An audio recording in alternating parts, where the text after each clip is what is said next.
Bismillahirrahmanirrahim. Assalamualaikum warahmatullahi wabarakatuh.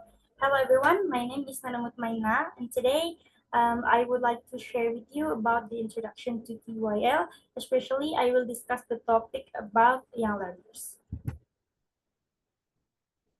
Alright, so what is young learner? Do you ever heard about young learner before or know something about young learners? Yeah, young learners are typically referred to children in their early years of formal education, generally between the age of 5 and 12, and they're often corresponding to elementary school. And then they are considered to be in a period of significant language and cognitive development. All right, so what are the characteristics of young learners? In this video, I will include 7 characteristics of young learners. The first one is energetic and physically active. Young learner, basically, they are very energetic and like to doing physically active. So as a teacher, we have to facilitate them with so many activities, so many fun activities for them to learn through playing. Number two, they're spontaneous and not afraid to speak out or participate. For example, in the classroom, teacher explaining some materials, but there is a child that while the teacher explain the material, he or she spontaneously say like this, "Oh, uh, I have so many flowers in my shirt," for example. And then uh, they are not afraid to speak out or participate. They are really like to participate in so many activities, whether in inside school or outside school. Number three, they are curious and receptive to new ideas.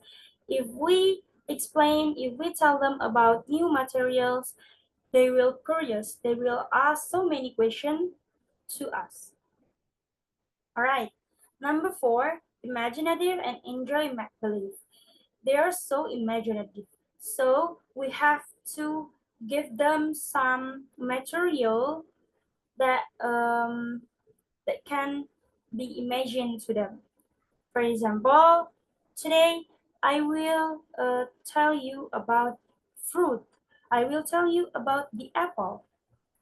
And then while you telling them about the apple, you have to mention the color of the apple, the shape of the apple, or maybe you can mention the taste of the apple so they can imagine through it. Number five, they easily distracted and have short attention spans. According to experts, young learners cannot sit still. They can only pay attention to their teachers for only 10 until 50 minutes. After that, they can focus to the materials.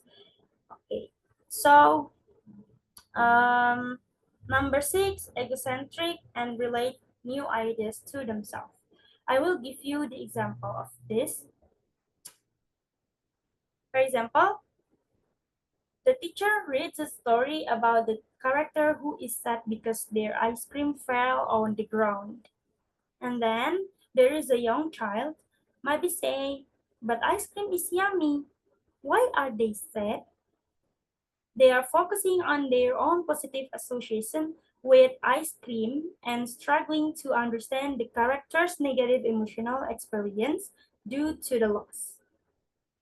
The other example, a teacher asks a young child to share their favorite toy with another child, but the child might cling tightly to the toy and saying, "This is mine. No, you can touch mine." For example, they struggle to understand that the other child might also want a turn and that sharing can lead to positive social interaction. Okay, so young learners are egocentric. And then the last one is social and are learning to relate the others. They love to learn to socialize with the others. For example, in the classroom, they will talk with their friends, they will play and learn each other with their friends. And as a teacher, we have to build the interaction with our students because it is important. So, how children learn? According to experts like Jean Piaget, Lev Vygotsky, and Jerome Brunner, there is a different definition about how children learn. The first one is from Jean Piaget, from active learning. Children are usually learn by doing and interacting with their environment. As a teacher, we can bring real objects into the classroom to help them learn. For example, if you are teaching about toys, bring in toys. And then, for example, again, if you're teaching about colors, you have to bring object with colors like this. Number two is social interaction. Due to Lafayette's children are learned through interacting with others. The interaction with the teacher is extremely important, so we have to be humble and friendly to them. So children uh, like to socialize and interacting with others, whether in the classroom, in their home, or something like that. And the last is scaffolding. Teacher must support your student as they build their understanding of language by Jerome Bruder. Alright, so teacher have to push them. Maybe we can give them some motivation. We can give them the example of how we're doing to learn about the language and something like that. Alright. You can do this by creating interest in the task, breaking the task down into smaller steps, modeling your expectation, reminding students of the purpose of the activity, and then controlling frustration during the task. In conclusion, promote active learning, encourage social interaction, and scaffold student learning to be more successful with young learners in the classroom. And then how to deal with different types of young learners. The first one, for active learners who are full of energy, it benefits from activities that involve movement, such as games, action songs, or total physical response, TPR or TPR. So we have to use physical method to taught them. For example, they will learn the color through the action song. So the class will be fun and engaging. And then for shy learner or maybe passive learners, maybe they need more time and gently encouragement. So pair work, drawing activities, or nonverbal responses can help them to participate without pressure. But I think it will be great if sometime the active learners and passive learner can be a group of student, can be a study group, because I want the passive learners can be learned from the active learners so they can interaction with each other. Number three, visual learners. Visual learners understand better through pictures, flashcards, videos, and colorful materials, while auditory learners respond well to songs, rhymes, and storytelling.